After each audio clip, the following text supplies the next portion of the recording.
માથે ભગવા રંગનો ખેશ અને પીળા વસ્ત્રો પહેરી સાયકલ લઈને નીકળી પડેલા આ છે સબૂતકુમાર. ઉત્તર પ્રદેશના બદાયુના રહેવાસી સબૂતકુમાર પ્રખર શિવભક્ત છે, જે અમરનાથમાં બાબા બર્ફાનીની પહેલી આરતીના દર્શન કરવા માંગે છે. આ માટે તેઓ લગભગ 2 મહિનાથી સાયકલ ચલાવી રહ્યા છે. આશરે 54 દિવસ પહેલા લખનૌથી શરૂ કરેલી આ સાયકલ યાત્રામાં તેમણે સેંકડો કિલોમીટરની સફર પૂરી કરી નાખી છે. સબૂતકુમારનું કહેવું છે કે આ તેમની ભગવાન શિવ પ્રત્યેની આસ્થા, સમર્પણ અને અતૂટ વિશ્વાસ છે, જે તેમને અહીં સુધી ખેંચી લાવ્યો છે.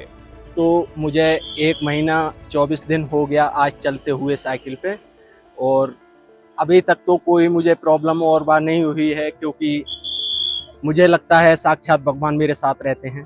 1.5 मिनट तक चल रहे हैं बाबा बर्फानी की गुफा तक आपको जाना है. हाँ जी, बाबा बर्फानी तक जाना है, बाबा अमरनाथ के दर्शन करना है. पहली आरती में मुझे भाग लेना है, प्रथम आरती में.